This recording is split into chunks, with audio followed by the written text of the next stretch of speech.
All right.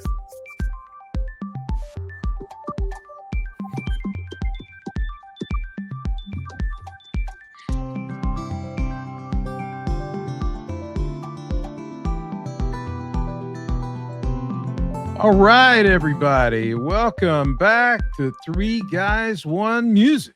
Hello. How's everybody doing? Hello. Hey, Jamie here, Mike, and we've got a special guest with an old friend, Andy Norman. Andy, welcome, sir. Welcome, Andy. Thank you. Yeah. We're going to be talking about bass players tonight, some of our favorite bass players, and Andy, Mike are both fine bass players, and I've always enjoyed their take on things. And it'll be interesting to see how this works out with our lists, because we haven't discussed this at all. And this is a bit of at the last minute. Grant is on hiatus, stepping away for some family stuff. So we wish him well and his family well. And thought we would see if Andy could fill in tonight, and Andy was gracious enough to do that. Thank you very much, sir. Thank you, Andy, for being here. Yeah. So what we're going to talk about first, as we always do, is what we've been listening to for recently. And I'm going to go first with that, since I always ask who wants to go first. I recently acquired a new bass. It's kind of sent me down a trek for listening to bass tones. And it's also very appropriate that Andy's on the show tonight, considering that fact that he's a bass player and we have that in common to talk, even though I wouldn't call myself a bass player. I love playing bass. I've been listening to U2's debut record from 1980, and Adam Clayton's tone, really listening to what he did. And I've been very surprised at what I'm hearing. I guess I always tuned into the Edge's guitar parts more than anything else. And it's so funny. Recently, Drummers was kind of like on my pay attention to list, and really analyzing snare hits and sounds and things. And it's so funny when you start to dissect things and pay attention to the nuances. It's surprising sometimes. And the bass tones that I've been listening to and paying attention to have really kind of been enlightening. And one of the other things I've been listening to a lot is the band X, punk band from LA. Really, really am enjoying the first 4 records from them. I had gotten into them several years ago, but I decided to really put a playlist together and really dissect some of the stuff that Billy Zoom did and the songwriting of John Doe and Exene. Yeah. Really, really enjoying. There's such an odd combination of, I don't know what you would call it. What, Mike? Part rockabilly, part punk. Yeah, you could say that. It's just it's a little bit of everything, but it's got this amazing attitude. Yeah, a lot of original sounds came out of the California punk scene. Yeah, really enjoying what they did back in the day. And the other thing I was listening to recently was a playlist I put together from 1977, and rock playlist. And please ask me what's on it. Please ask me.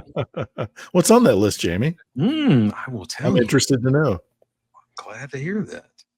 Let's see. This list consists of All American Man by Kiss, All This and More by the Dead Boys, Almost Human by Kiss, Anarchy in the UK by the Sex Pistols, Bad Reputation by Thin Lizzy, Barracuda by Heart.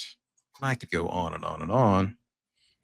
Some great songs. Gimme Shock Treatment by the Ramones. Draw the Line by Aerosmith. Cretin Hop by the Ramones. Come Sail Away by Styx. I kind of hit on a couple other highlights here. Godzilla by Blue Oyster Cult. Let There Be Rock by AC/DC. Just a great playlist, and me being the nerd that I am with dates, I can easily put these lists together and really enjoy them. But that little microcosm of time, I've really been enjoying that. That's a great era for me. So that's what I've been listening to. How about That's you cool. guys? That's a good list. Cool. You know, I can't hook you up with anything exciting and new this week. It's just been, the same old list. Idols was on. In fact, I listened to Idols today while I was outside. Mhm. Sam Cooke and Otis Redding, the usual rotation. I did listen to someone brought Karen Dalton to my attention, folk Hmm. singer, Oh, and really interesting stuff. I'd never heard of her before. wow. Well, I'd heard the name, but never really listened to her stuff. So something put me on to Karen Dalton and listened to her a lot one day, and really interesting stuff if you're into that bare bones, that early 60s kind of folk music. Very interesting. Folk music is it's kind of like jazz in that you hear a song and it's shares a title, but it's so different from the original. And Right. not just her, but there are certain songs that just transform even in lyrics, not in just the form of the music, but in the lyrics, they transform along the way. Well, let me So ask it's this. interesting to Is listen she to from the her 60s or is she a modern from interpretation? the 60s. She's Yeah. 60s. I Okay. really couldn't tell you much about her right now. I Okay. heard her name, Yeah, I've heard listened her. to her music. I really need to investigate some more, Yeah, find out more about her. But she was an extraordinary artist that's cool. in the 60s. And I think she made 2 or 3 albums into the 70s. And yeah, again, I don't really know a lot about her, but Okay. yeah, I was excited to listen to that this week.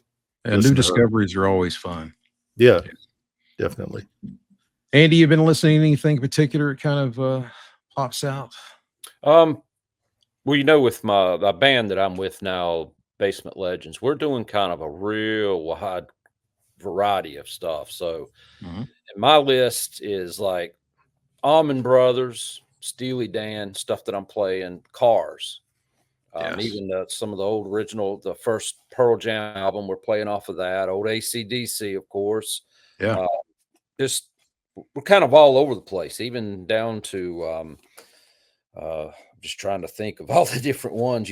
Some Eagles, Can't go Zeppelin, wrong with any of that. yeah, and we play anything from that all the way up to Velvet Revolver. We're kind of a Nice. real wide range, and I've some old Wing stuff, of course. Yeah. Yeah. So this band has really stretched me out compared to what I've Well, been that's used to great. in the past. Because I've Yeah.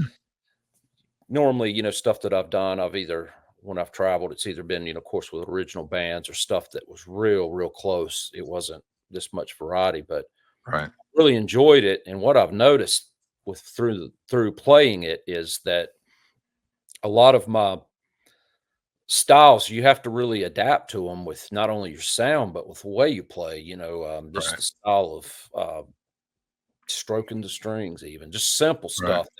How some of these different bass players, some of the old Motown stuff we do, knowing that they didn't knuckle down onto the strings like a lot of the rock players do. It's more Right. finesse to give it that nice, warm, smooth tone, down to, of course, the funky stuff, and then pick players, and there's just so Yeah. much variety to get those sounds and styles. And then with my amp, having to adjust it from side to side for the different types of music, Right. it really does do a lot. And I've really enjoyed it. I think it's really opened me up a lot, by doing that. That's Yeah. great. I think I'm gonna have a T-shirt made called "I love to stroke the strings." Yeah. Hopefully, that won't get banned by anybody. But well, cool. Yeah, it's funny how some people will come up here in our. I should mention rather. Our topic today is going to be our favorite bass players. Now, recently we did talk about our favorite rhythm sections, but today is going to be bass players. Um, it's kind of a last minute topic, but I think this is going to be fun. And we certainly all have our different opinions. And um, I have grown up with these two guys, and I know their taste pretty well. And I think I know where they're headed, but I think they may be surprised in some of mine, maybe not, but it'll be fun. So, does anybody want to go first with their first pick? Or Top I'll go. 10 bassist. All I'll right. go. Okay, I'll- Andy's sure. volunteering. All right. First one that was my biggest influence was John Entwistle. That was the one that really stuck with me first, hearing him. I did not know that he was one of your very first guys. You turned me on to him. If you Is that right? oh Well, oh, you know what? We used to play Pinball Wizard a lot, Yep. didn't we? Yeah. Yeah. That As a was matter of song. fact, from Yeah. what I don't know if you remember, you were actually the one that got me playing. Because you remember with Jimmy coming up to the store, hanging out, and y'all This- two were playing, and y'all So handed me a pen. you're crediting and blaming me for that? Yes, you're getting credit because you were Wow. the start. That's of so my playing. crazy because Mike has given me some credit, which I always very much appreciate with all humility. Yeah. But it's so funny how you touch people and you don't even realize it. You know, you just, you're just being yourself, But I will say this, before you continue, I was always super passionate. And I think that probably impacted people or affected people in some way. I was always super passionate and sincere about what I loved, and music is still incredibly important to me. And Andy and I were just discussing last evening, how we just have not lost a sin of passion for music. It's just as intense as it ever was, and I think that's important. Mhm. It's a beautiful thing. So, well, thank you very much for saying that, Andy. That's very kind of you. That enthusiasm is obviously infectious.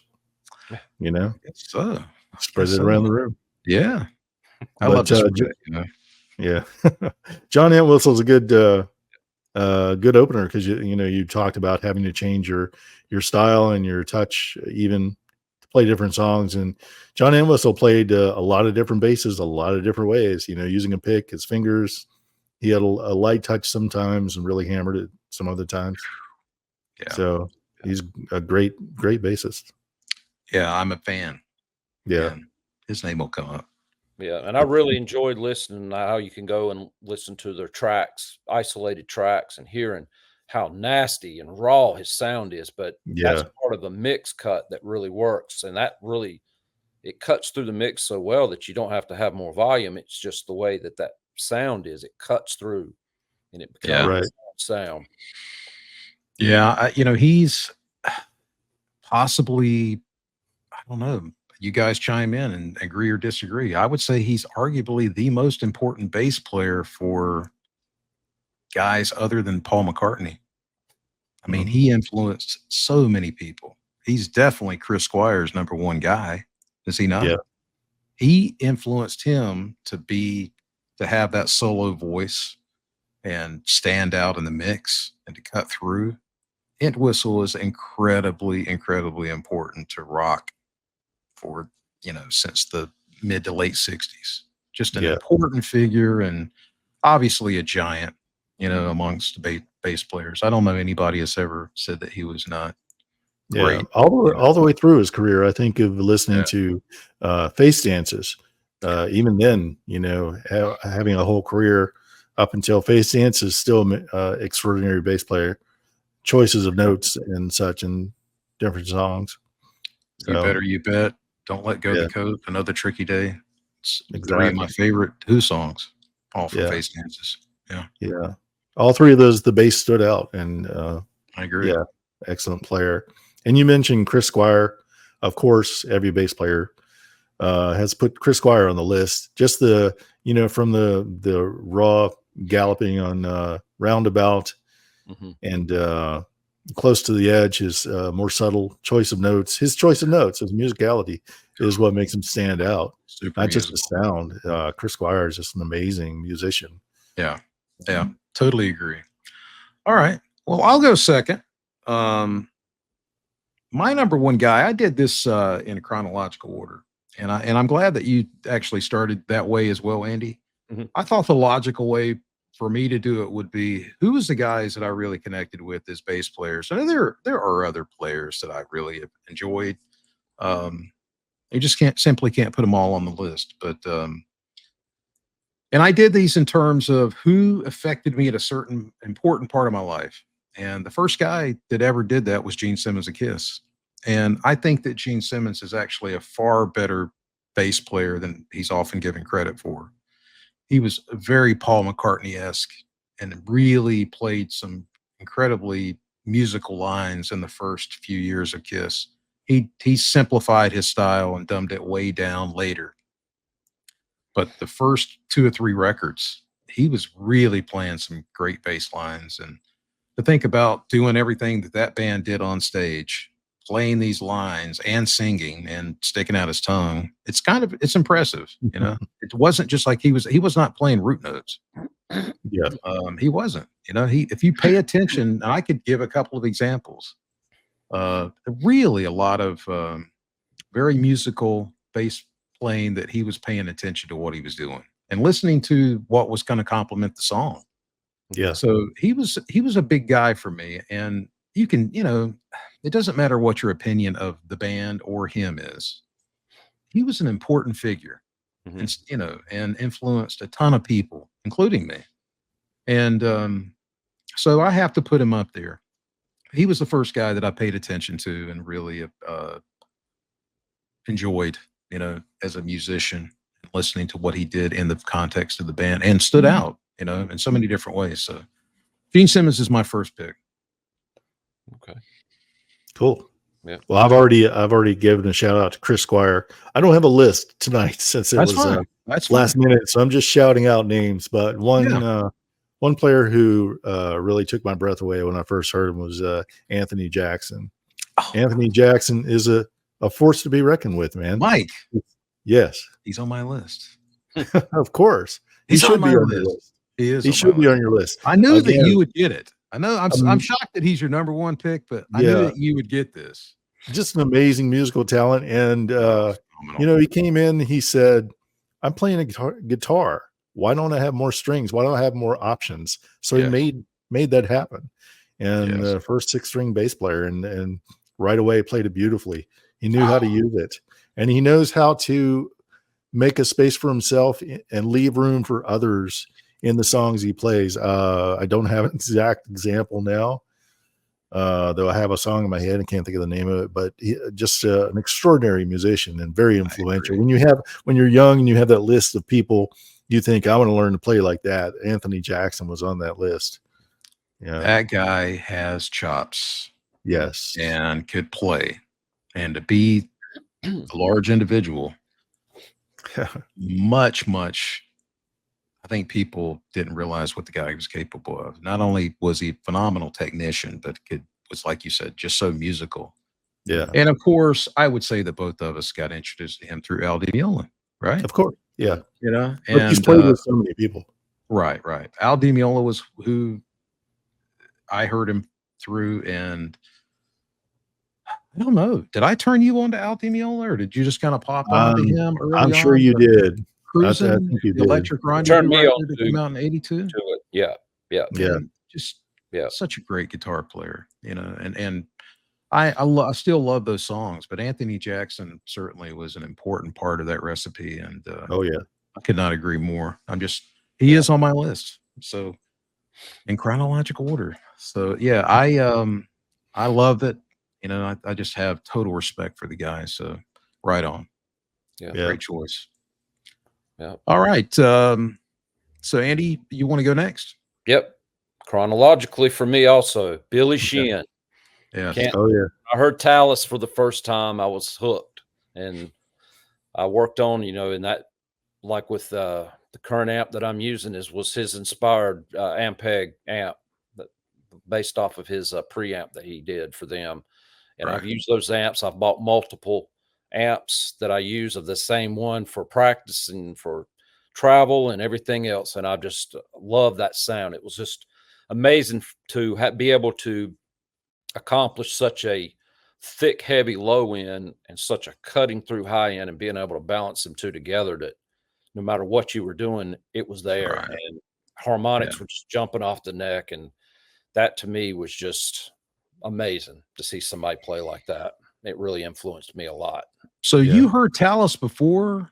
Now you started playing in '86, right? So Billy Sheehan joined David Lee Roth's band in 1986, but you actually heard Talus before him playing with David Lee Roth? Yes. Is that right? Is that right? Well, I did not know that. Yeah. Wow. I remember hearing about Billy Sheehan before he joined Oh Davey yeah, B. yeah. Roth and hearing about Talus, but never really I don't think listened I to have it before heard. then. So I have heard Talus Speed on yeah, Live Speed on Ice, I think is the record.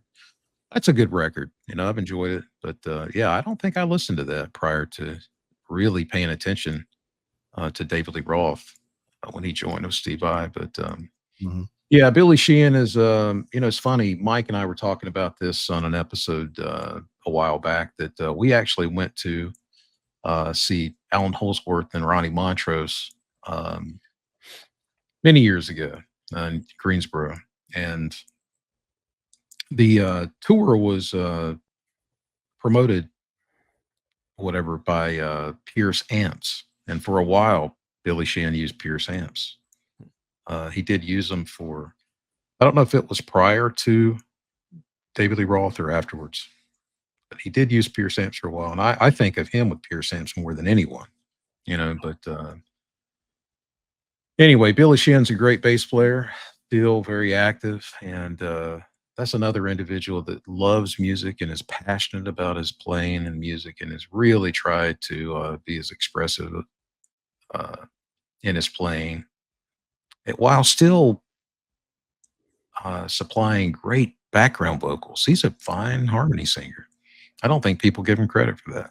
Hmm. But, yeah, he's obviously got chops for days, but very musical player and knows what to do in a band setting, you know, but yeah, I'm a big Billy Sheehan fan. I actually saw Billy Sheehan and Steve Vai walk in together at the 1987 NAMM show. The day they got out of a limousine and the day they walked in and Steve Vai premiered the Jim guitars at the Ibanez booth. I saw that happen.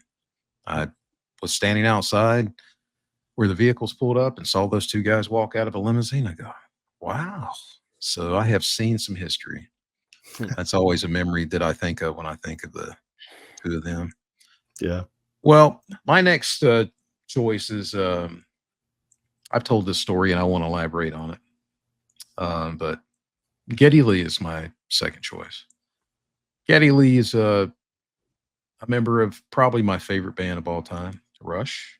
I have massive respect for the guy, not only as a musician, as a bandmate, but he is a good dude. I think that all the interviews I've ever seen with him through the years, all three of those guys were good guys and really kind to people and good to fans and not jerks. And that's just always made a good impression on me. Um, Geddy Lee, I think, as a technician, kind of has everything that I enjoy in a bass player. He can play everything that I would want to hear somebody play, but his tone has always been fantastic. And his attack, he's a very aggressive bass player with his fingers and very much influenced by Chris Squire and John Entwistle and Mhm. Jack Bruce of Cream. But such a great combination of all those things that I would want in a bass player. Geddy Lee possesses it. Like I said, not only that, but seems to be just a real fine human being. So kudos to Geddy Lee. Yeah. I think Getty's on each of our lists. Yeah. As how can you escape that? His what's the word I'm looking for? I don't know. His choice of notes. Yes. Filling up that space in a three-piece when you've got music that's so busy, you have to remain busy too, or else there's that hole, and expertly filled that up. So yeah, great I would say musician. Free Will is a perfect example of him. Whenever Mhm. you've got just Neil playing and he's filling in these things, and then Alex starts the solo. Yeah, I mean, yeah. just that solo section that's so That one perfect. section, he sets the Oh, bed for that solo. so much. It's just fantastic. Yeah, Big fan. Can never hear enough Rush, yeah. So that's Excellent. my second choice.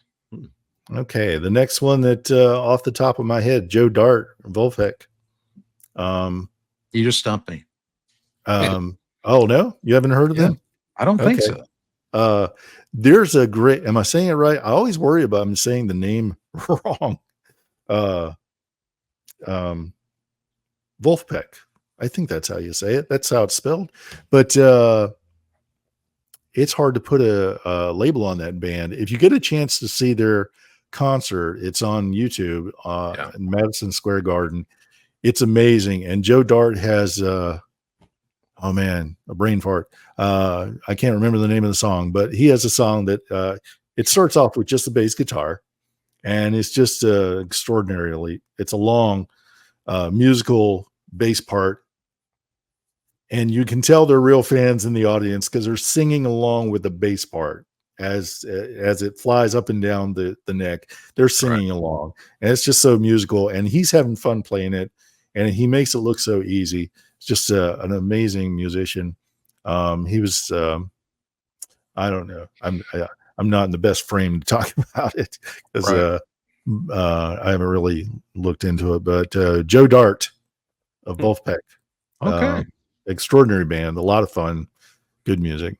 Well, that's one thing I was looking forward to with the three of us talking was I knew that you guys would probably mention somebody that I was unfamiliar with that I could investigate and learn something from and get excited by. So that's fun for me. So nice. Yep. All right. Am I up? I think I I'm think You're up. what do you Yeah. got? Okay. All right. All right. Jeff Berlin. Oh yeah. He really, really influenced me. I learned a lot from watching him play and picked up a lot of his licks, his style of way of playing. He always stated that when he does his playing and you can hear the way he's moving around the neck, he does it based on horns, not on bass. So that's where he gets that real sing-songy sound, the way he plays the notes around. It almost does when you start thinking about that sounds almost like a horn playing. And he said Yeah, he does that, and that really gives it a really unique sound. And I've always just really, really liked the way he plays and the note choices that he uses and just kind of the way he does things. That's Yes. and I guess I have to kind of Jeff Berlin slash Jocko because I discovered them both at about the same time, and both of them kind of influenced me in that same way between the two. I think of them as completely different bass players, but Mhm. I totally understand, you know, um, Jocko is just a completely different creature from outer space, amazing creature from outer space. Exactly. Started his own language. I think I enjoyed the stuff that he did with bands much more than his solo stuff. But I know many people who love the solo stuff that he did. You know, his first solo record was hugely influential. Mhm. But I love the stuff he did with Joni Mitchell. Yeah, I was going to mention that. Yeah, Yeah, really I'm a good stuff. huge fan. Yeah. Very musical and just a very confident person. Um, you know, but just a supreme technician. And Jeff Berlin, you know, I can remember, and Andy, you can help me out here. Embarrassed to say I don't remember. I knew that All the Greats was on this record. Frank Gambale was the guitar player on this record, which was just a supreme choice because what a phenomenal musician he is, a guitar player. But he played guitar on this record, and All the Greats was a tribute to Rush, the three guys. But that's maybe my favorite track off that record. But he did a solo record around 85 or 86, and Paul Gilbert played on it. I think the Crossroads track is on it. Okay, that's you're thinking of Pump, and I Pump, believe that yes, there you album go. Is that had Pump It? yeah, Is it Pump It? yeah. Yeah, that Think, record. I'm That, thinking that one had Vinnie Colaiuto on the drums. is that right? And That I know sounds right. whenever they were playing, a video that I saw of 'em, a live show, Yeah. Ron Reinhardt was playing keyboards. Okay. I don't know if he worked with him on that album or not. I can't remember. I think Chick Corea did stuff with him too. And so it's Yeah. kind of he always had such great people surrounding him with his stuff. And Right. yeah, that was a great album. I still listen to it occasionally. It's That is a in that very spot. musical record. Yeah. And it's not just about notes, but it's just so Right. musical. You know, that's Yeah, the thing I enjoyed about it. It's very hummable. Mhm. You know, Yeah, I've let people listen to it, and even though there's no vocals on it, they hear the vocals. yeah, It's strange. Somebody that's not associated, not even a musician, but listen to it, and they're like, "Wow, there's something about that that's got a." It's like you can almost sing to it, even though there's no yeah. vocals. It's, and I really enjoyed that. I'm gonna have to get that record again. I haven't listened to that for a long time, and I do remember the two of us listening to that record. Uh, Maybe watching a video Mhm, at your house with mhm. them rehearsing, maybe. So I do recall that. But yeah, such a good playing, such good playing on that record. But really enjoy Jeff Berlin. Andy, I don't know if Great choice. I don't know if you did this, but in Guitar Player magazine back in the day, Jeff Berlin had an article, in the back with Mhm, where they had all the lessons, and sometimes he'd have a piece of music up there, and not knowing how to read music at the time, and just finding the notes on the neck, I'd sit down on the back porch on the table with a pencil, and I'd write in the notes on the staff, and then find them on the bass, and then figure out the rhythm mhm. of the guitar. So I don't know if you did that, but I remember Yeah, going through Jeff Berlin's lessons in Guitar Magazine, and yeah, you know uh, just sitting there working it out. yeah, yeah. Yeah, it needs to be said what a supreme educator he is as well. Yeah, definitely. Very passionate about passing on the art form and trying to tell people, hey, this is the direction. You know, Mhm. not to waste Still real time to do active these on things. YouTube also. Yes, Yeah, yes, yeah. Yeah. yeah. Very much respect the guy. Phenomenal musician. Um, well, my next choice again, it is in chronological order. Steve Harris of Iron Maiden. And some of these might not seem they might seem unusual, maybe, but I've always appreciated Steve Harris's vision. And I discovered Iron Maiden in the summer of 1981 with a Killers record, and immediately didn't like it. But went back to it, and at the time, that was the fastest thing I'd ever heard, and then that wasn't for me. This was 2 years prior to Metallica, so that style was still very new. But as time went on, I started to realize what he was doing, and his sound is it's interesting. There's a lot of top end. He uses flatwell and strings. It's very aggressive. Um, I don't know that people would put him in the same caliber as a lot of people, but he wrote the majority of the songs. He had the vision for the band, and that made a huge impression on me at that point in my life. So that's why he's included in this list. It's the total package, Mhm, and he's also a fantastic performer. You know, and when you're being influenced at a young age, that's important. You mhm. know, you to see somebody who's engaging with the fans like he did. I can't think of another bass player that ever did anything like he did, to really go up to the front of the stage and just stare people down and be right in the center of everything. He was clearly the leader of the band always. But his tone is interesting. I mean, I do prefer the tone that he had, when the band started the first few years. He's went to this different style in the last uh, decade or more that uses a lot of root fifth on acoustic that I'm not particularly a fan of. But uh, Iron Maiden is still arguably one of the biggest bands in the world. Mhm. Maybe not in the U.S., but they do well in the U.S. Yeah. But they still sell a lot of tickets around the globe, and they've made their impact. And there's still a lot of great songs that have stood the test of time. And so Steve Harris is an important figure in my past, and I have to include him in it. So Yeah, good choice. Yeah, real good choice. Well, I'm hoping you guys will name the other bass players that I'm thinking of, but so I can still talk about them. But I want to throw out the name Nate Navarro, Porcupine Tree. yeah, What an extraordinary musician, knowledgeable, articulate, I sit here and stumble over my words constantly, but I've never heard Nate Navarro stumble once when Yeah. he's talking about anything. And he's articulate not only in describing the music, but in playing. Very articulate bass player, can do just about anything, it seems, and do it very well and very clean. What a super, you know, he's I guess for a newer generation, what a great person to be influenced by. Um, Not that I've Yeah. tried to play anything he has, but he's an extraordinary musician, one to look at.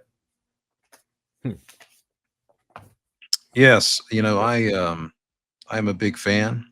Um, it makes me think of all the newer bass players. You Mhm. know, he's not on my list, but I'm going to mention him. Justin Chancellor of Tool, phenomenal bass player, and Yeah. I think that he really is one of that ilk, like Nate Navarro. Really is as important as anybody in the band. Really, um, a very influential figure, amongst the younger, generation. Yeah. And so that makes me think of those guys. I mean, how important bass players still are. There are stars of the bass, still. Yeah, definitely. Yeah. All right, Andy. Okay. John Paul Jones. I think I mean, it's really playing a lot of their stuff. You really see what's going on in the background and what he's doing. And it's really amazing what he can do. Because a Yes. lot of the stuff may seem easy, but he's got some difficult parts that he's put in there. Yeah, I'm sure he's on all three of our lists. Mhm. He's on my list. I think of everything that John Paul Jones did. What a fantastic bass player. I think about the bass lines for the very first track of the first record, Good Times, Bad Times. That's just phenomenal. I set the tone for, yeah, these guys mean business. Um, and the same thing could be said about John Bonham. I mean, John Bonham was 20 years old when he recorded the first Yeah. Led Zeppelin record, as was Robert Plant. John Paul Jones, I think about him as just an orchestrator, as a keyboardist. What an incredible person to have in the band. And you have to give Jimmy Page credit for knowing, yeah, that's somebody I need in this band. This Yeah. guy's going to add a lot. This guy can do a lot, you know. And there was a story that I remember reading that when they were coming up with, I think, Achilles' Last Stand, and part of the descending line, I think Jimmy Page said that John Paul Jones said, that doesn't work. You can't put that in there. He goes, oh, it'll work. Just trust me, because John Paul Jones was thinking from a theoretical point of view. And Jimmy Page can read music and understands music. But I think John Paul Jones is more of your typical schooled musician in the traditional sense, but the two of those guys together created some of the most beautiful music of our lifetimes, and really understood where to put his voice in that band. And I'm just a huge, huge fan of John Paul Jones. Yeah. Yeah, that is just a great, great choice. You can't go wrong with a guy. He just brings so much to the table. Like you said, as keyboardist, arranger, whether he's playing jazz bass or 8-string bass or mandolin, extraordinary musician, great to listen to, very influential. Yeah, he's on my list too.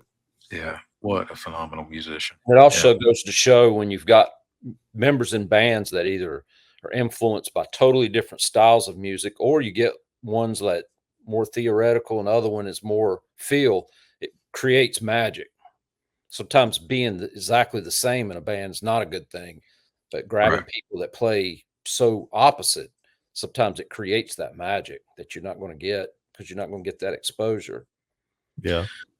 Yeah, you don't know until you see what kind of chemistry you have. And Mhm. sometimes people that you played with, you know, you just have this unspoken language that you have between you that's just undefinable. Just is, you know. And i-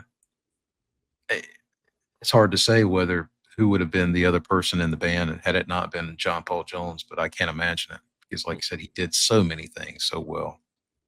Uh, I have, Jimmy Page was the leader of the band. He's the one that brought John Paul Jones in, so I got to give Jimmy Page credit for that. But yeah, such a phenomenal musician. Yeah, definitely. Um, okay, my next choice, once again in chronological order, is Anthony Jackson. Good choice. Yep. Oh, you're all frozen up, Jamie. Oh, for something. Overwhelmed by Something. your choice. There he is. You're back. Yep, sorry about that. Yeah. Anthony Jackson made a huge impression on me, and at that point in my life, I was very influenced by chops, and Anthony Jackson had them. It was only later that I really understood all that he brought to the table in his musicality. And that could be said for a ton of different bass players and musicians uh, of any instrument. But he made a giant influence on me and made me realize what was capable. Because I think I discovered him prior to Rush, listening to Geddy Lee. I want to say Anthony Jackson was, they were right there together. It was right Mhm. there in early 81. They both made a huge impact on me, but just completely different bass players. But Anthony Jackson just has to be included in there. So, and we've Yeah. already said everything we need to say about him, you know, but I love it. Still love what his contributions to Al Di Meola was and all the other bands that he played with. But that the Di Meola catalog was super big for me. Yeah, definitely. Yep. Yeah. All right. Well, talking about bass players who bring a lot to the table, I have to mention Tony Levin Mhm. Oh, jeez. uh, with Peter Gabriel. So many innovative things, Yes. and the '80s with King Crimson, extraordinary. It truly blew my mind listening to those three albums. Beat, Three of a Perfect Pair, and Discipline. Tony Levin is certainly someone to aspire to, or I did when I was younger. Yes.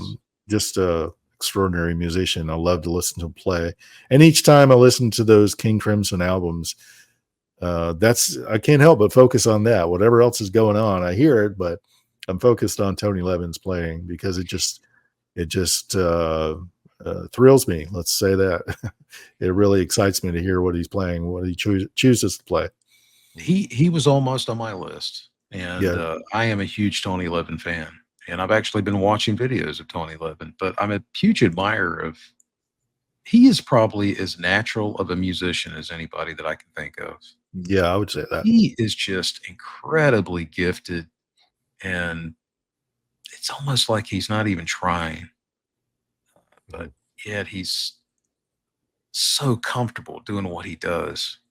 And I am hoping to see the Beat Tour in Indianapolis late next month if my schedule will allow. I really want to try to go to this show, Yeah. but I would love to see those guys create some music together. But yeah, I am a huge Tony Levin fan. All the stuff that he did with Peter Gabriel, but with King Crimson, it's just like I say, an example of a musician doing his thing within this certain format, Hmm. and it's completely different. Yeah. He knows exactly. And actually, I just saw a video today about how he created the bass part for Sledgehammer. Hmm. It's a bass octaver and a chorus. Oh yeah. Yeah. Yeah. It's just so much fun to see stuff like that. But to use your ears and listen, okay, I don't have to play that many notes. What is going to make this track work? And Tony Levin is as talented as anybody I can think of when it comes to that. Mhm. Just a Yeah. very gifted individual, and Yeah. just a wonderful bass player, musician, but just such a natural musician. And I enjoyed he's just a joy to watch and listen to. So Yeah, big I big agree. fan, Absolutely. big fan. All right, Andy, you're up again, I believe. Jack Bruce.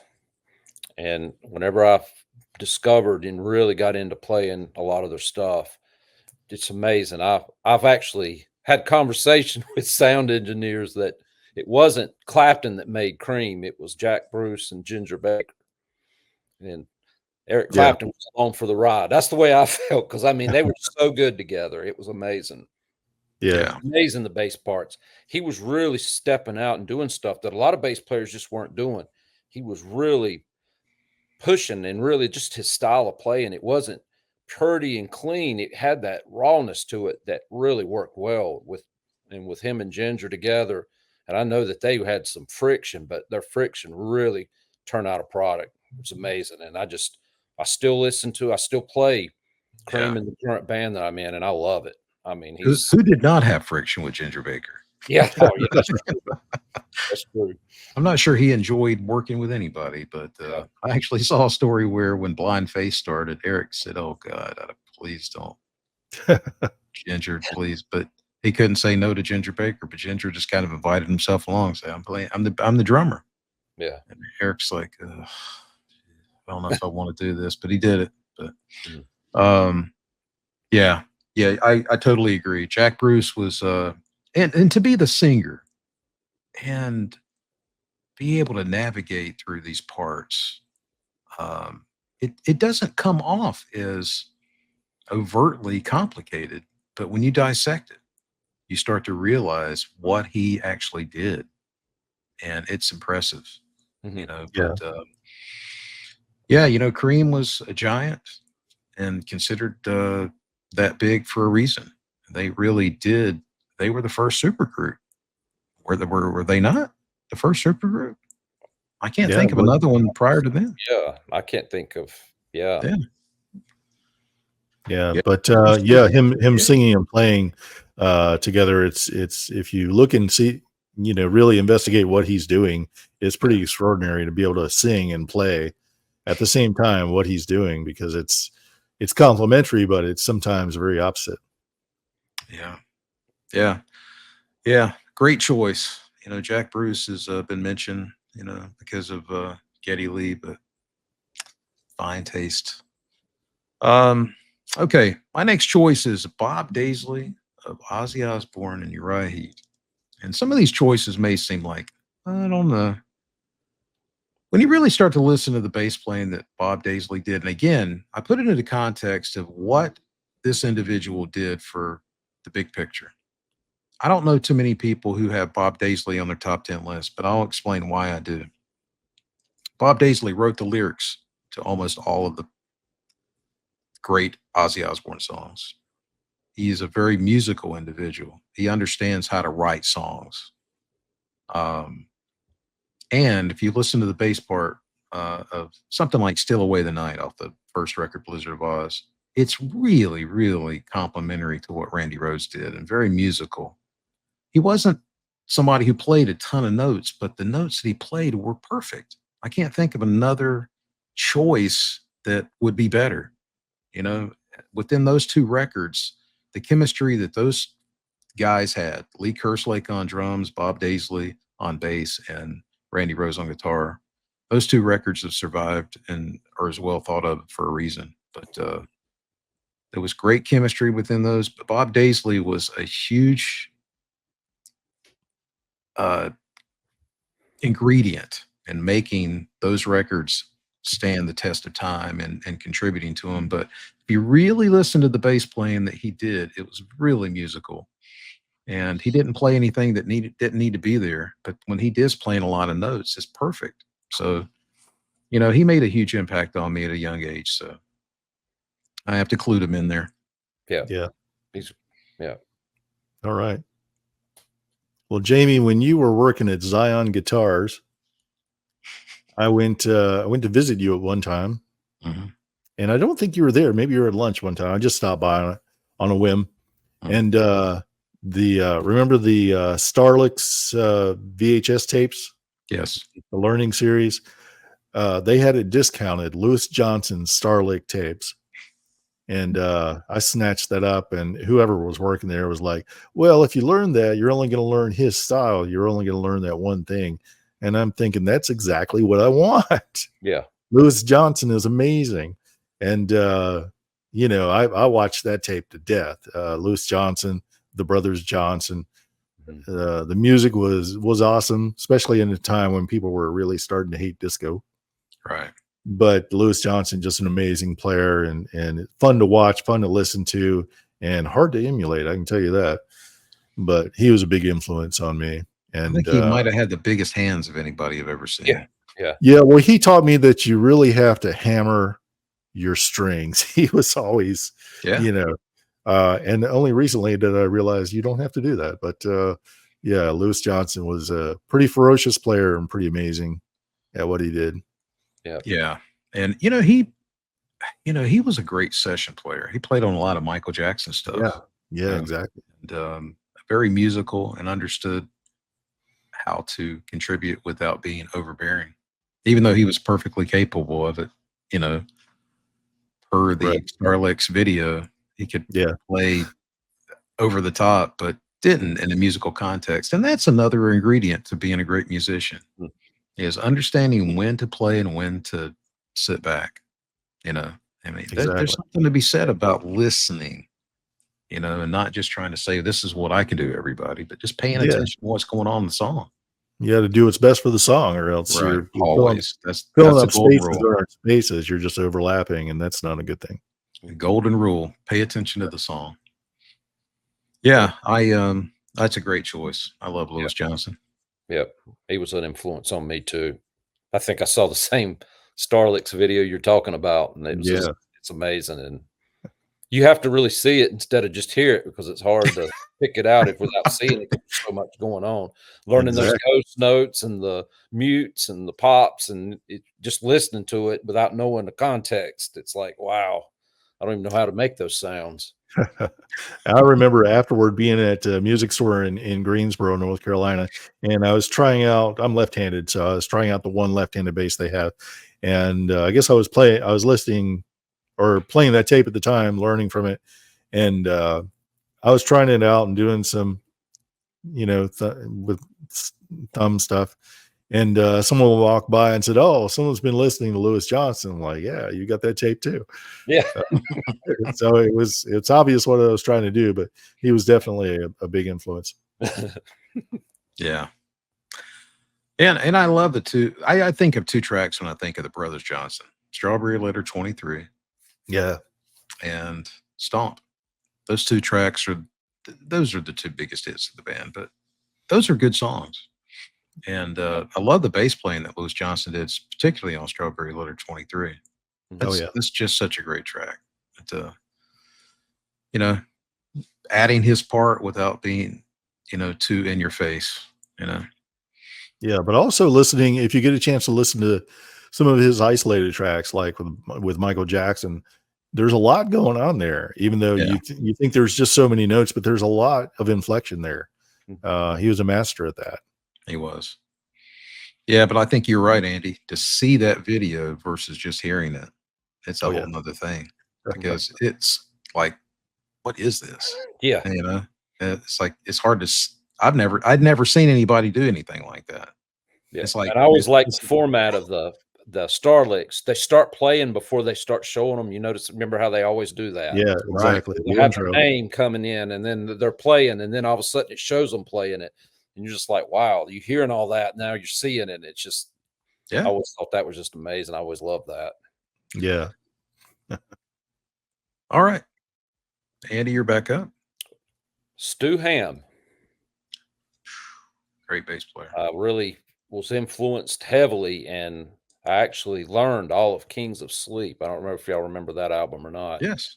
But I sat down and learned the whole thing at one time, and it was really that influential to me to really love that stuff. And I really got into it, and just something about the style that he did. He had a lot of the fast slapping and popping, but he also had the slow tapping, not the fat, you know what I mean? The real chordal almost keyboardy sound. It just something about the way he put everything together was really, really good, and it Yeah. really influenced me a lot. Very musical bass player and a great musician. Understands the language and can add his part. And, yeah, I've respected Stu Ham, and he's Mhm. respected by the greatest musicians out there. Yeah. Mm. Um, my next big guy, and again, this is in chronological order. Mhm. Say again, Paul McCartney of the Beatles and Up Wings. Um, when I listen to what Paul McCartney did, when I dissect it and listen back, when I was a kid, first song that I can really remember paying attention to Paul McCartney was a part of was Silly Love Songs. And that is a phenomenal bass part. Just supports that song, but is very active and super melodic. And I think that's the thing that Paul McCartney always brought to the whatever song he was working on was melodic, supportive, um, but made the song better. And I had two brothers that really turned me on to a lot of music that I had ignored uh, until I graduated from high school. And the Beatles were one of those bands. And when I started to really pay attention to what they did and understand them and try to play those songs and sing along to them, I understood the brilliance of what the Beatles did. Prior to trying to play them, I didn't understand. I didn't get it. But once you play those songs, you start to really understand how great they are. And something like With a Little Help from My Friends from Sergeant Pepper. That is just such a great bass track. And Yeah. Paul McCartney is the most successful musician of all time for a reason. Mhm. You know, he knew what to do in a song to make it better. I think he did that over and over and over. But so many great tracks that he's contributed in his career. And, yeah, Paul McCartney made big impact on me when I was probably 20 years old, 21 years old, and had to pay attention to what that guy did. And, I just don't know how he can be ignored, whether you love the Beatles or not, but you Mhm. can't ignore the guy. Yeah, definitely. Yep. Yeah, great bass player. Another one that if you listen to the isolated tracks, Yes. I was surprised at least to hear what I was hearing. You know, Mhm. it's certainly complimentary, but to hear it by itself, some of those songs I would not have thought it was this Beatles song, but when you Mhm. hear it together with the guitar and the vocal harmonies, it's just an amazing complimentary choice of notes that go with it. So, outstanding musician. Yeah, Yeah. Yeah. I agree. Well, my next choice, you mentioned Stu Ham, and Stu Ham I certainly respect. I love his playing, but man, I just can't get into his tone. His tone just is not for me for some reason. And someone we had talked about before several times whose tone we just can't get into is Les Claypool. Yes. An extraordinary player. Yes. Man, when I first heard of Primus, I ran out and got their album. Their second album came out, I ran out and got that, and I listened to him endlessly. An extraordinary player and an original player, just rhythmically taking over the band. Standing out front with a bass guitar, whether he's playing fretless notes or just hammering a chord, uh, slap and pop kind of thing. Anything he does really is just so original and stand out. Even if his tone needs some adjustment for our ears, right, Jamie? Yeah, not Yeah, my it's thing. Not yeah, my thing, but Oh, yeah. totally I've Mine always respect. either. liked it. I've always Love liked it. it. It's MIDI is everything, and it's right in your face. But Yeah, that exactly. rhythmic, like what you're talking about, is allows it to. You're almost hearing the drums along with it when he's playing. Right. Just something about the way Yeah, that it cuts through, and it just because I've worked on Tommy the Cat and Jerry was a race car driver playing those, and without a fretless on Jerry, it's kind of tough, but it can be done. It's mainly just to see what he's doing, and it's just a lot going on. And Tommy yeah, the Cat's the same way. There's so many little ghost notes and things that you just that without sitting down and figuring it, it's like wow, there's so much that you're not hearing that's part of the rhythm that adds to it. Yeah, exactly. Yeah. And we did a video on our favorite rhythm sections, and I had to name Primus as one on my list because Les Claypool and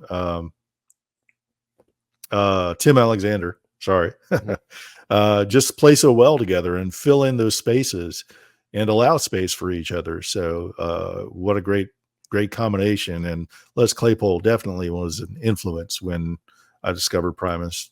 Yeah. I do agree with you on the Stu Ham. I don't think that his tone was nowhere near where it should have been for what he was doing.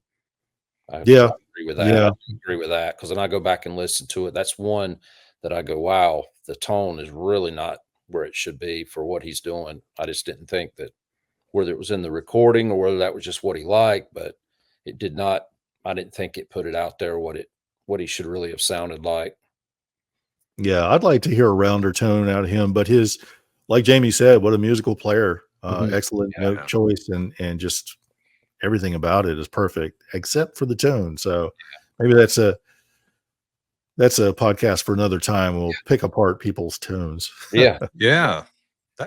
That's important factor, for sure. And for me, just like you guys just said, I don't find that I listen to Stu Ham very often.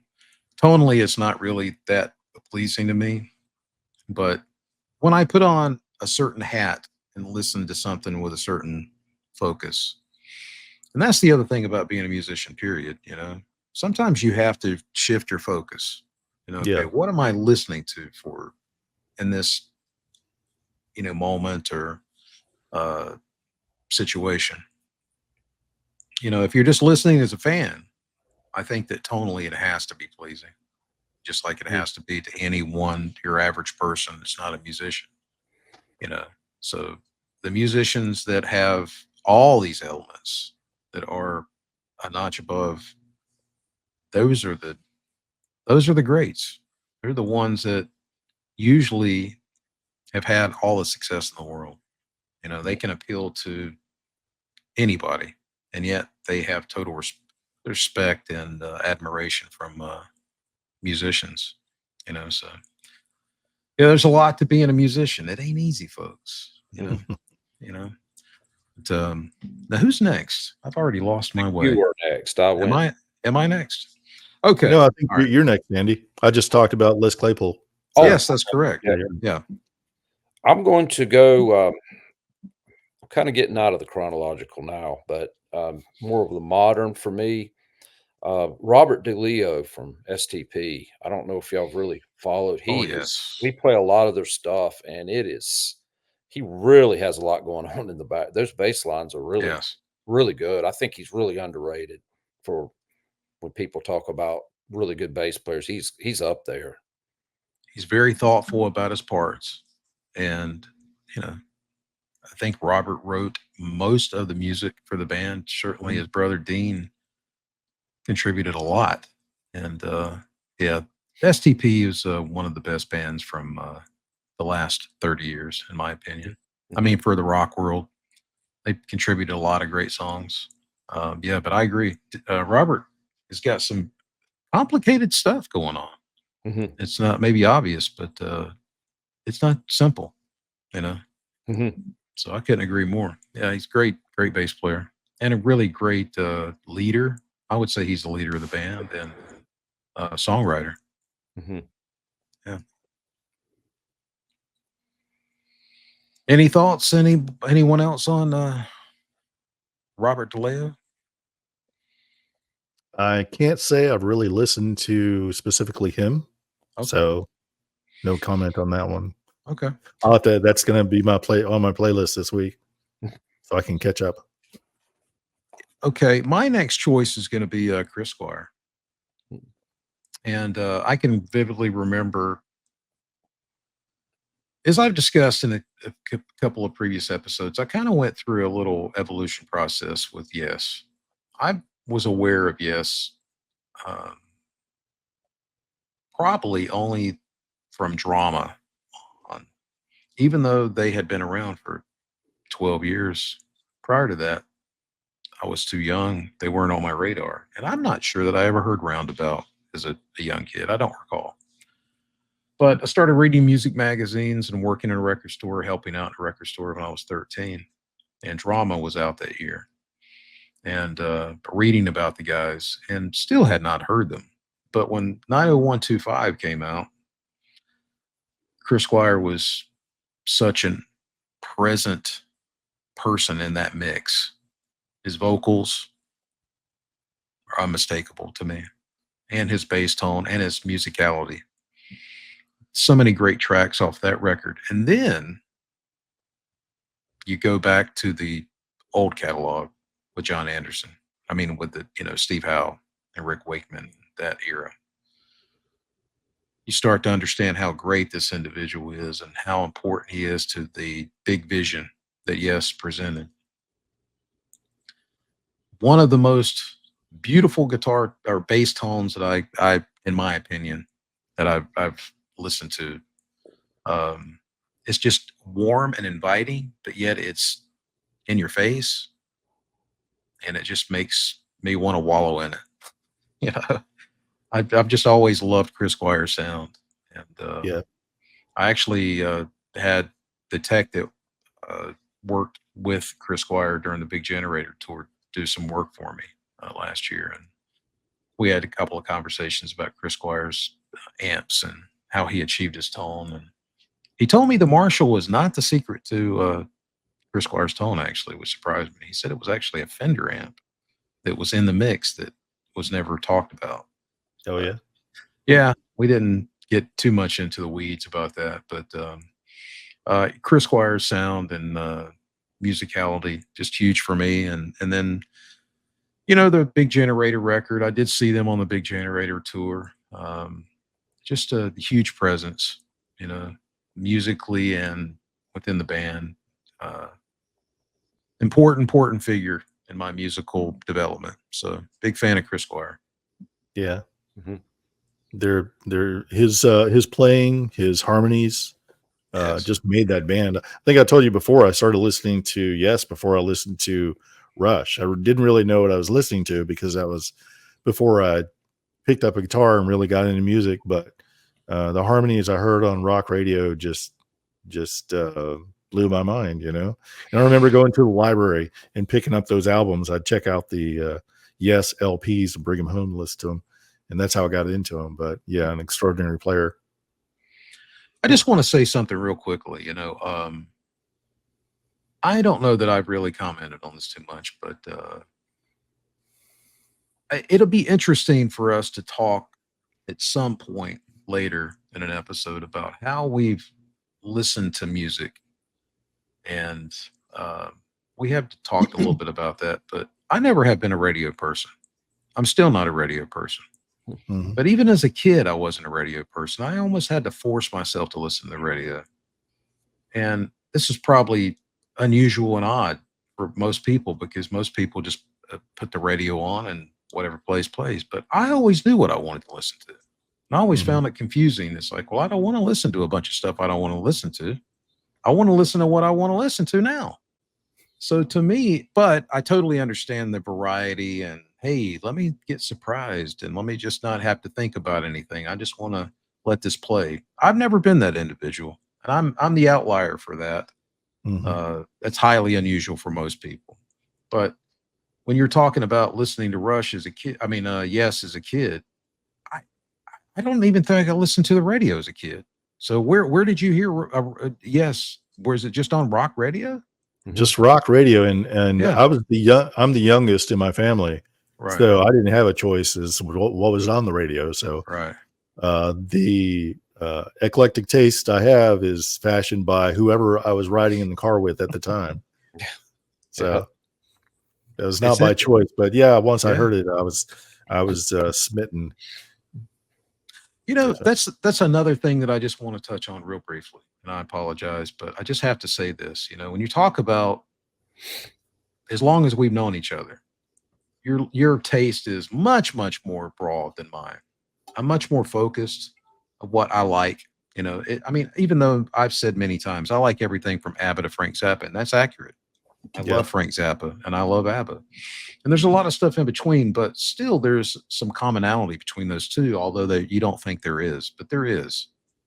The stuff that you've listened to, you know, goes outside of my boundaries a lot of times. Mhm. But the thing that is interesting to me is that you just said that you were molded, for lack of a better word, by the people that are around you that influenced your tastes. Right. Is that accurate? Yeah, I would say so. Definitely to an extent Okay. before I took charge of my own Right. musical destiny. I can't give anybody credit for what my taste is. I'm a completely solo artist. Mhm. I created me, you know, as obnoxious as that sounds.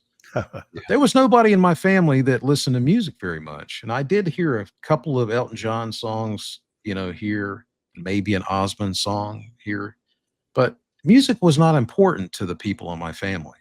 So all of a sudden, when I decided, oh, yes, I found the thing that I love, I created me.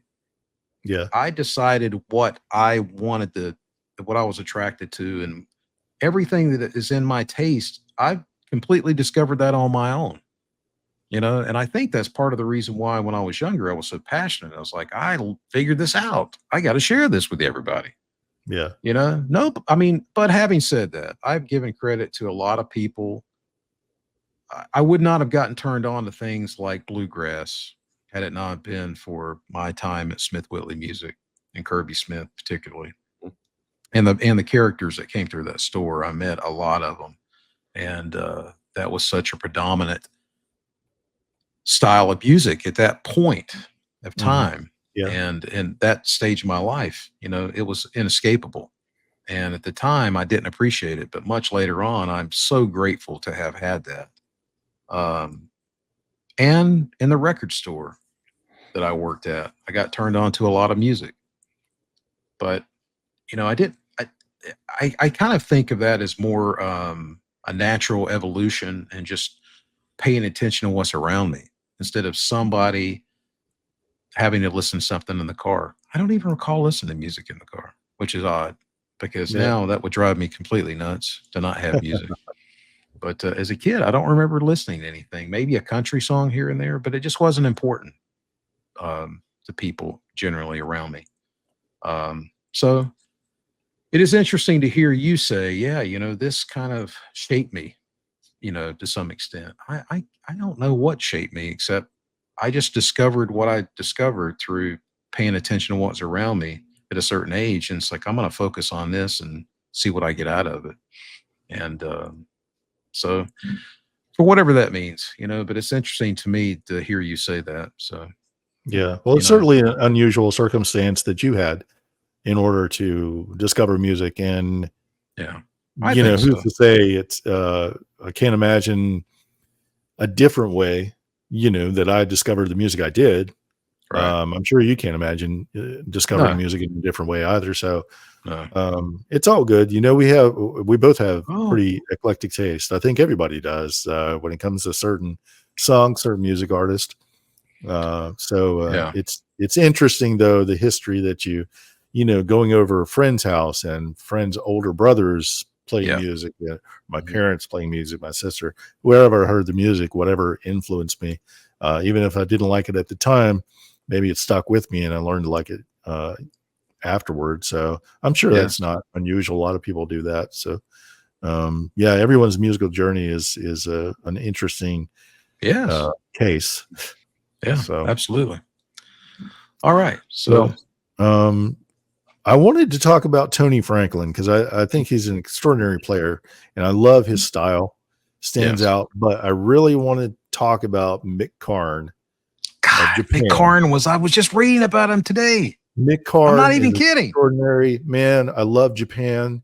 And Yes, if I you know you don't know do. Japan, I hope if you're watching this video, you'll run out and listen to Japan afterward because Mick Karn was just a master of his instrument, Yes. an amazing player, an extraordinarily original voice on fretless bass.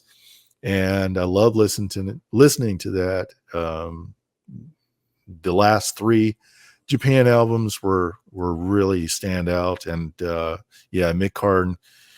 Not that I learned anything. I don't have a fretless bass, but I just love to listen to it. It's yeah, it's just extraordinary. I can't describe it. So Mick Karn is going to be on my list. Master of the wall bass. Is that accurate? He I played think he did walls, play right? wall. Yeah, Yeah. yeah, yeah. Yeah. I'm not even kidding. I was just looking up some stuff about Mick Karn. His name came up today, and I was reading an article and just thinking about Japan. And then you crossed my mind as soon as I read about him, because I know you're a fan. Yeah. Yeah, yeah. That was on my radar today. Absolutely. That's no joke. He just makes the songs, man. He makes the Yeah. album for Very me anyway. musical. Yeah. I Very agree. musical. Yeah, love it. Had a great look too, you know. He looked the part. You know? Yeah, He didn't he was look like original just a from head to schlub out toe. there, you know. Yeah. All right. So Andy, I believe you're up. I'm going to go with the new, I guess they call it more in the newer realm, not super new, but John Taylor from Duran Duran. I've Love played John a Taylor. lot of their stuff, and it's another. When you start getting into what he's doing, there is a lot going on in the background. He's really got some strong bass lines, and I really have learned to. I mean, it's respect. I mean, it's Yes. amazing because when I went in, I knew that there was bass. You could hear it, but when you start really figuring it out to play it, you're going, "Wow, he's really got some busy bass Yeah. lines." Oh, he moves all around the neck too. Yeah.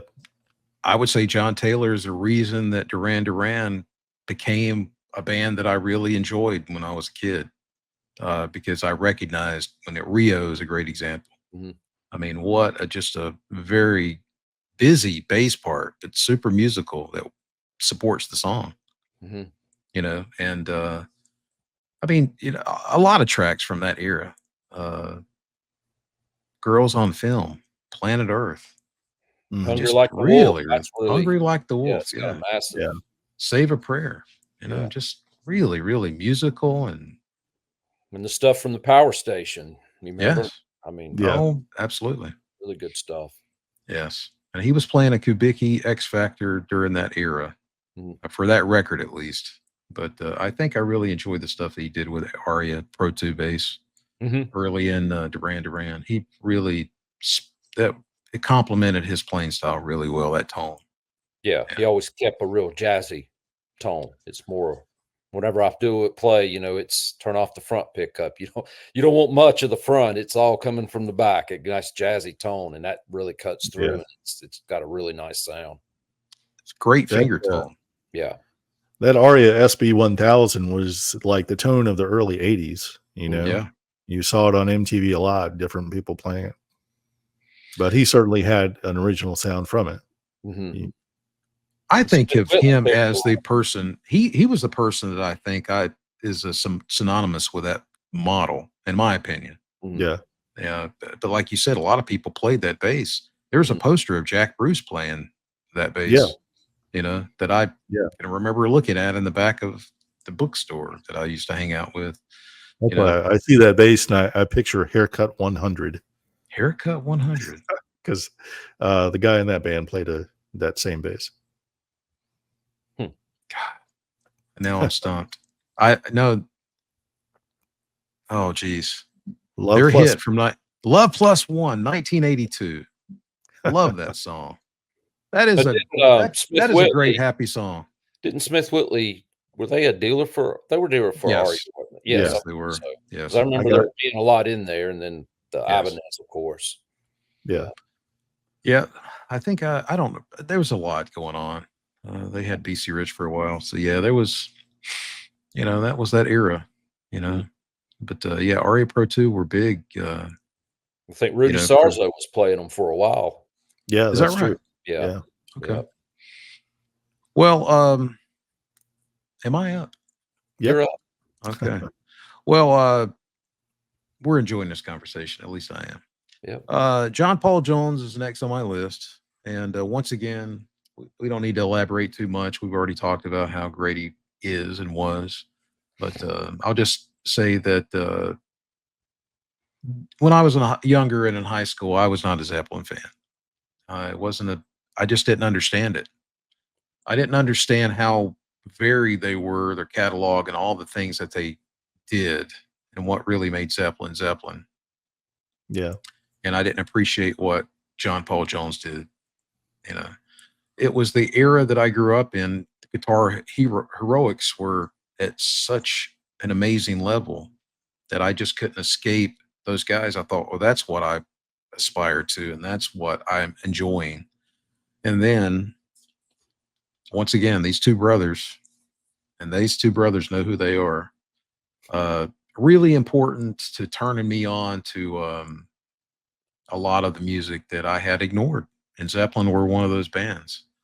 And I just can't imagine not uh, having discovered through these brothers how great the band were and all the different elements of Zeppelin. And John Paul Jones certainly huge influence on me once I understood and realized how great they were and how great he was. So I'll just say that about it. But nothing else needs to be said. Phenomenal bass player, phenomenal musician. Yeah. So, Yeah. All right. Well, Grant earlier in our podcast career sang the praises of L1011, and Yes. I agree totally. Christian Dunn is an amazing musician, innovative, original, uses a lot of looping, uses octave pedals on his bass to make it sound like a guitar. Yeah. Unusual tunings. I thought I could play along, and then I found out he uses crazy tunings on his bass guitar. So I just listen now. I don't try to emulate. But Christian Dunn is certainly worth a listen. L1011 is a band. It's just him and the drummer, and they put out so much sound. And you might think they rely on a looper, so it's pretty easy to keep up. But we saw them twice live, and both times they had to stop show at one time because they were getting behind or ahead. And it was all great fun. They extraordinary musicians and a great show. If you get a chance to see them live, they really give 100% on stage. And yeah, innovative and original. Definitely worth checking out. Yeah, I those have guys are a lot heard of them fun. before and a live feed from it, and it was really good. Yeah. Impressed. So much was coming out of so little, it's two. And wow, I was really impressed with the That's a good way to put it. yeah, Right there. Yeah. yeah. All right, Andy, you're up. I'm gonna go with another new one that I mean, not brand new, but I guess, but Eric Avery from Jane's Addiction. I've had the opportunity to play with Stephen Perkins from Jane's Addiction, and so learning their songs to play with them it was really interesting how simplistic could be so incredible, and Yeah. it's just the choice of notes, the rhythms, because he wrote a huge amount of their songs, and it was just a really, really learning experience to see that, wow, you don't need to play so much. I mean, it's incredible. It holds it down, just nails it down. It's really good. I really like Eric Avery, and as a matter of fact, the new Jane's Addiction song, I think that his part is really important, and Mhm. and one of the best things about the new song. I really like that new song, by the way. But yeah, I think he's of that era, especially one of the finer musicians or one of the finer bass players that contributed to the whole vision of the band as much as anybody. So Yeah. yeah, I really like him a lot. Okay. Well, again, sticking in my list, John Entwistle is my next guy. And even though I'm kind of going backwards in some ways, but John Entwistle, The Who was a band that I only became really familiar with when I was a little older and opened my mind, just like with Zeppelin. Entwistle started to, his tone is just, you can't ignore it. And it's unmistakable. And his contribution, there's a live footage, some live footage from Shepperton Studios in I think October of '77, I think, that was filmed for the Kids Are All Right movie. And when they're doing Baba O'Reilly, Pete Townsend's playing the tambourine, and all the song it's all coming from that enormous bass tone Mhm. from Entwistle and that Olympic bass. It's Mhm. just it's just a giant sound. Those fingers, thunder fingers. It's just a giant sound, you know. And Yeah. but you know, he also had the ability to be delicate. You know, it wasn't just always, you know, that giant of a force. But yeah, his contributions to the band just enormous. So Yeah. Well, we talked understood about what he that did. again, talked about that before, where you listen to his tracks and so much of his work with the Who is just a solo, Yeah, up and down the neck. And then you listen to Tommy, and yeah, Tommy shows so much restraint. He's playing exactly what he needs to, exactly where he needs to, and it's perfect. So he could, yeah, he could do whatever he needed to do. And yeah, he's certainly earned his place without a doubt in rock yeah. history. And I would think I'd say Tommy is probably my number 2 Who record. I listen to Tommy as much as I do any of them, and for various reasons. I love the guitar tones that Pete Townsend had at that period of time. And he used Sound City and high watt amps. And I Yeah. recently acquired a Sound City amp. It's a certain tone. He used Fender Bandmaster amp primarily for Who's Next. That's not high watts. It's a Mhm. different tone. He did go back to high watts, I'm pretty sure, for Quadrophenia. I love all those records, but Tommy is something, it is special. You know, I can remember being introduced to that as a 12-year-old, and I couldn't have cared less. But as Andy said early when we started, we used to play Pinball Wizard when we would play together because it's just a lot of fun, Mhm. you Yeah. know.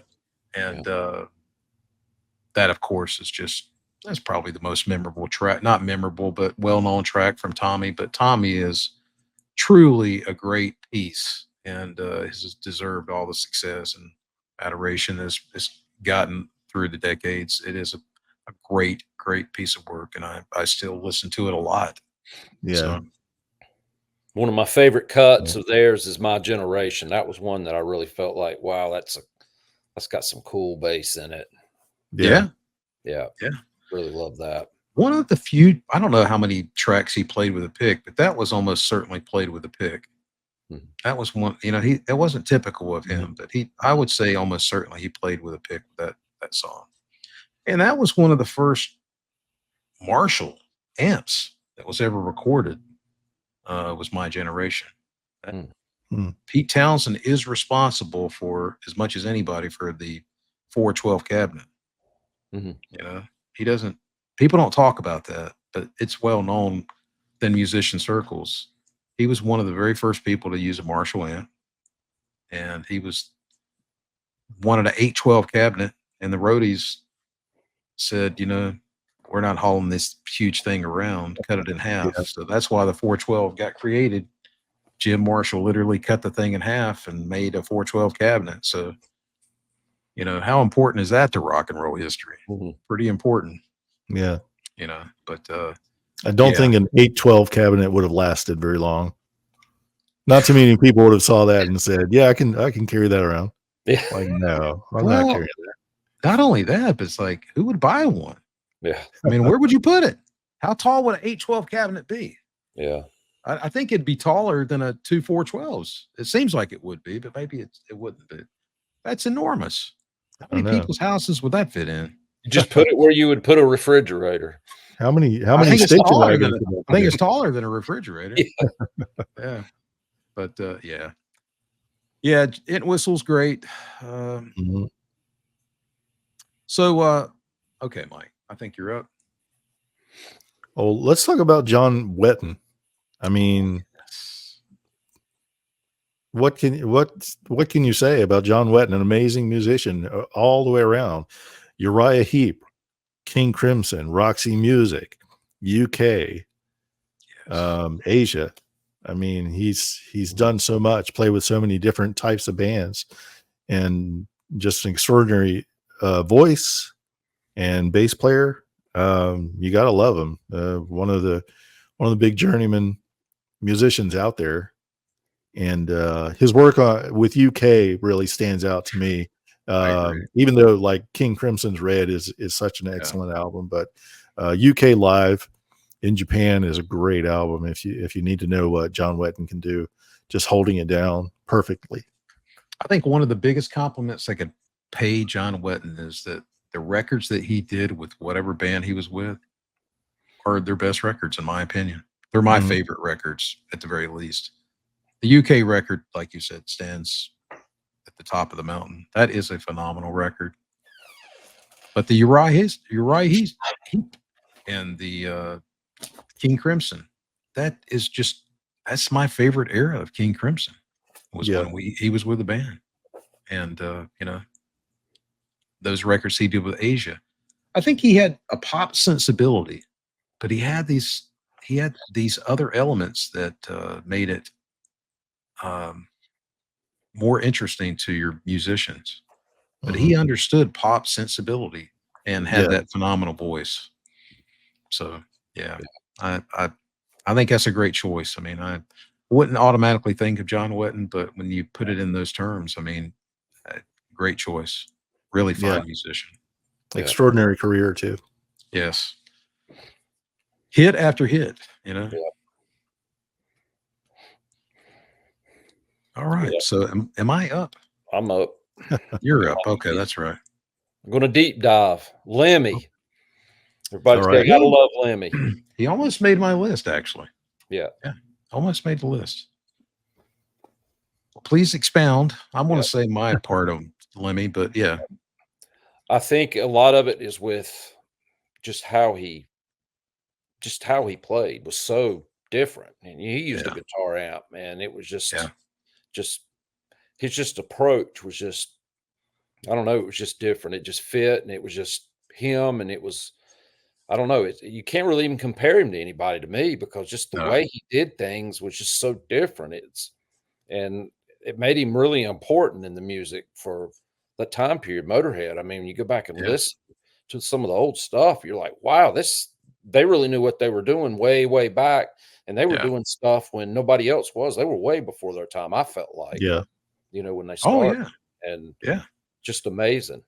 I saw something recently that said that Motorhead would not have been Motorhead without Lemmy, and Lemmy could have never been another band. Although he was in another band prior to Motorhead, he was in the band Hawkwind, and did sing I think it's their biggest hit they ever had, Silver Machine. Is that right? Yeah, I think it came Oh, out in well, yeah, 71. Yeah, 71, I think. I mean, it's space rock, I think is what Hawkwind would be categorized as, but and it's good, and it's simple, it's good.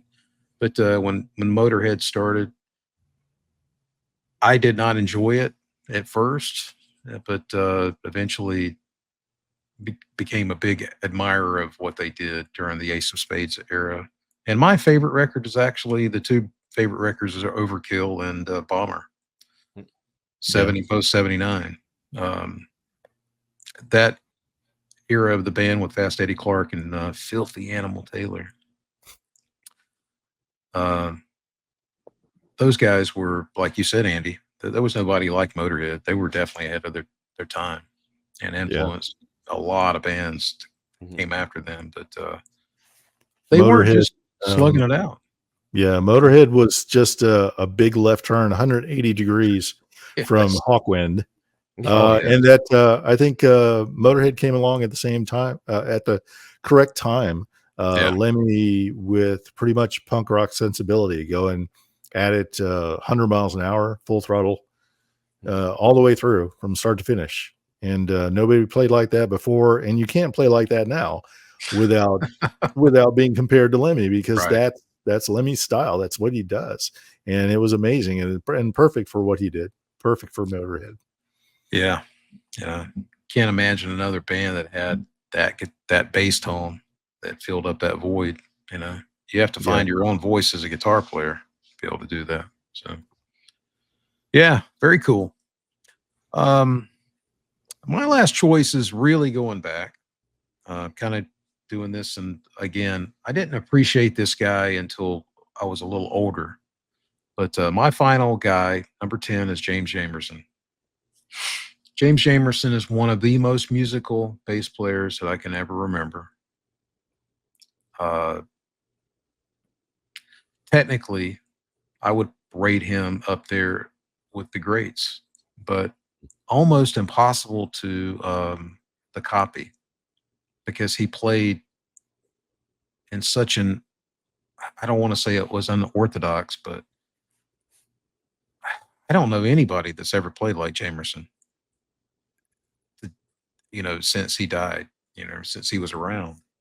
His bass playing was, he was playing these chord tones throughout the track and complementing all the chords in the song, but incredibly busy, but just so musical, and almost like Paul McCartney on steroids, just and the bass playing that he did with Marvin Gaye, amongst many others. Just some of my favorite songs that anybody ever played.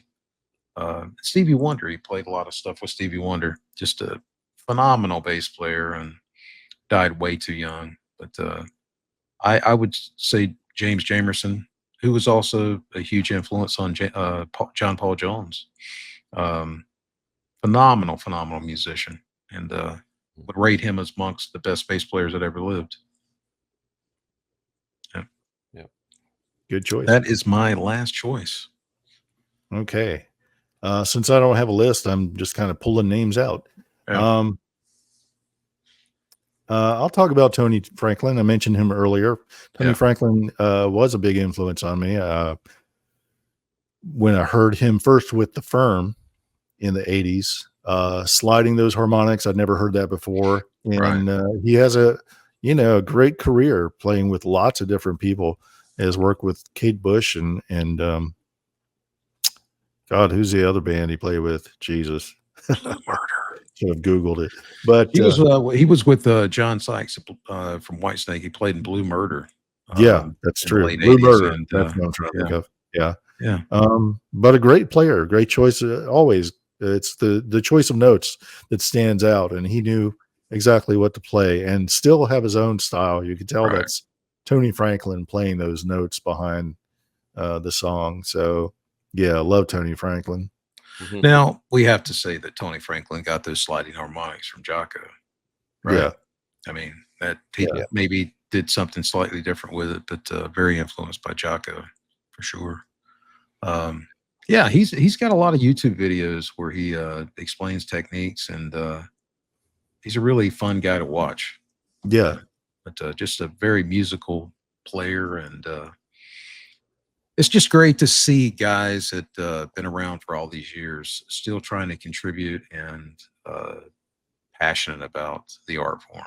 And I think that's as important as anything. Yeah. So, well, I enjoyed this. It was fun to listen to what you guys were going to talk about, and I didn't have a whole lot of surprises, but as somebody who's not a bass player, I certainly have my love for the 4-string and 5-string, whatever the case is. But I hope everybody got a kick out of this episode, and little explanations that we gave with our choices. And we certainly appreciate you guys checking in this week. So please like and subscribe, and we will see you guys back next week. Thanks so much. Andy, thank you so much for joining us. Had a great time. Such short notice. Yeah, I really enjoyed it. Andy. All right. Take care.